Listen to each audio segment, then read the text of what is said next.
Assalamualaikum warahmatullahi wabarakatuh. Waalaikumsalam warahmatullahi Halo wabarakatuh. semua, kita ngobrol santai kali ini bersama Bapak Umar Anwar. Bapak, kayaknya manggil Mas aja Pak. Iya, oke, boleh. Mas Umar Anwar ini dulu pernah ngobrol sama kita tahun 2021 Iya. terkait apa itu Pak? Terkait strategi keamanan penjara. Nah, sekarang kita kali ini ketemu lagi buat kita semua berbagi ilmu terkait pelanggaran hak asasi manusia bagi warga binaan di lapas ataupun rutan. Iya. Pak, ya? Iya. Nah, untuk topik pertama kita kali ini Pak, pelanggaran HAM apa yang mau kita bahas Pak? Terkait dengan pelanggaran HAM yang berkaitan dengan penerimaan tahanan atau narapidana ketika dia masuk di dalam lembaga pemasyarakatan maupun di rumah tahanan negara. Oke. Kalau kita bicaranya ini adalah kita bicara mulai dari tahap dia masuk di dalam ketika dia penerimaan ketika penerimaan tahanan baik dari penyidik maupun dari penuntut umum ataupun dari masa ketika dia perpindahan, misalnya dari pindahan dari satu lapas ke lapas yang lain, itu potensi HAM-nya, potensi pelanggaran HAM itu banyak sekali. Ya, kalau bicara potensi pelanggaran HAM, kita lihat dulu HAM itu apa sih bagi setiap orang gitu ya, termasuk warga binaan. Kalau kita bicara HAM itu sendiri adalah hak asasi atau hak asasi manusia yang merupakan hak dasar atau hak pokok yang dimiliki oleh setiap manusia yang tidak bisa diganggu gugat oleh siapapun Sejak lahir Pak, yang dibawa oleh manusia sejak manusia itu dilahirkan. Nah, termasuk kategori sini adalah warga binaan, tahanan, narapidana itu memiliki hak semua karena mereka adalah merupakan subjek bukan objek. Nah, kalau subjek itu adalah orang yang diperlakukan karena diperlakukan dengan baik karena memiliki hak dan kewajiban sama dengan manusia yang lainnya. Jadi setara, jadi manusia. Hak asasi manusia warga binaan pasti ada perbedaan Pak ya dengan hak asasi warga sipil yang tidak sedang dalam berada lapas atau rutan, sama nggak Pak? Semuanya sama. Ada yang pengurangan nggak hak asasi manusia? Itu pada saat kalau bicara haknya memang ada sedikit pengekangan terhadap beberapa haknya kalau di situ ya. Tapi kalau hak dasarnya itu tetap dipenuhi oleh kita, oleh pemasyarakatan karena memang setiap manusia atau setiap orang itu diperlakukan sama.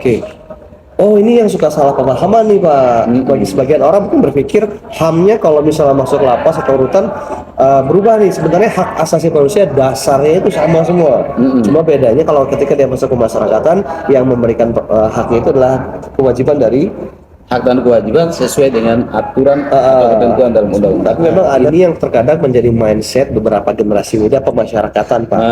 Kebanyakan dari mereka berpikir bahwa tugas penjaga tahanan hanya menjaga agar warga binaan tidak kabur. Padahal menurut saya dan menurut mungkin beberapa literasi yang saya baca, koreksi jika salah, bahwa sebenarnya kewajiban dari petugas pemasyarakatan adalah memastikan warga binaan mendapatkan hak-haknya.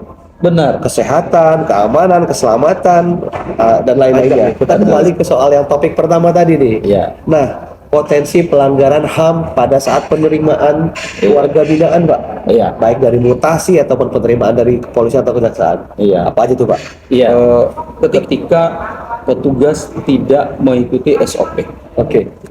Standar operasional prosedur yang diatur di situ. Sama semuanya semua lapas rutan. Benar. Ketika nanti mereka juga tidak melihat kondisi fisik maupun kondisi pemberkasan yang ada di dalam yang melekat dalam tahanan maupun narapidana. Pemberkasannya lengkap atau enggak? Potensinya juga pada saat pertama mungkin ada yang melakukan tindakan-tindakan fisik Pak Sofri.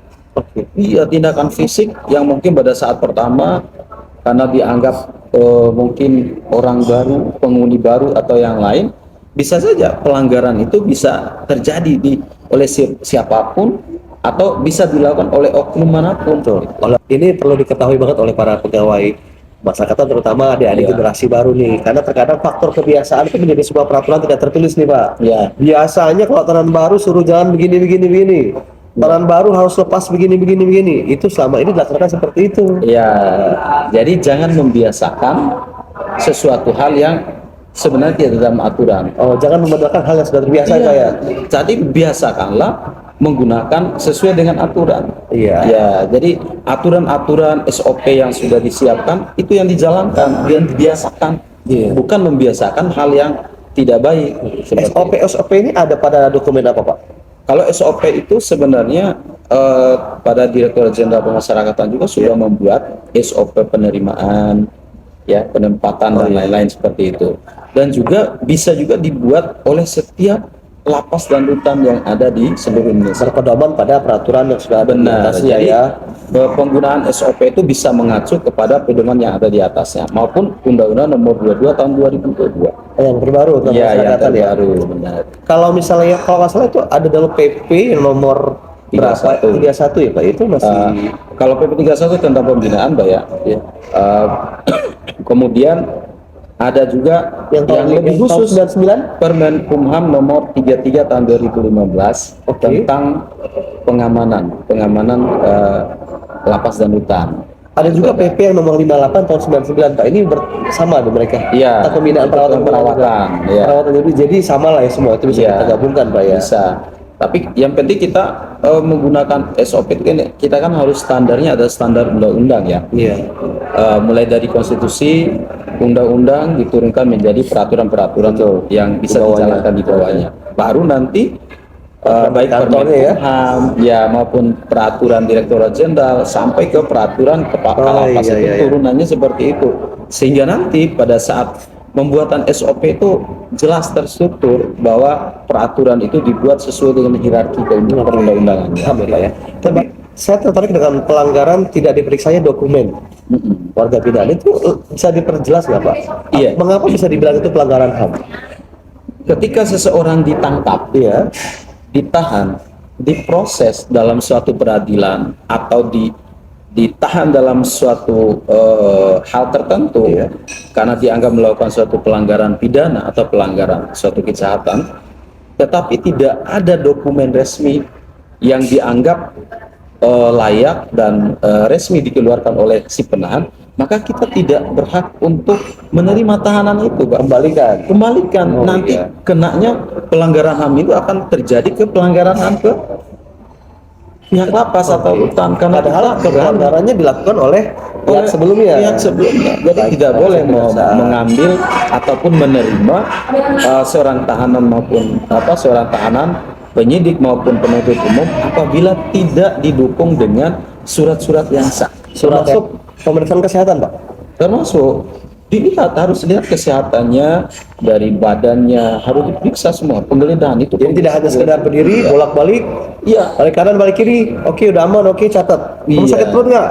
Kamu masuk angin nggak gitu? Nggak begitu ya Pak? Jadi harus diperiksa, Pak. Diperiksa, kalau bisa sebenarnya dianjurkan ya ada tim medis yang meriksa sebelumnya, yang meriksa sebelum masuk supaya memastikan bahwa tahanan kita maupun narapidana masuk adalah orang yang sehat. Oke, sahabat semua, kita pamit undur diri. Assalamualaikum warahmatullahi wabarakatuh. Waalaikumsalam warahmatullahi wabarakatuh.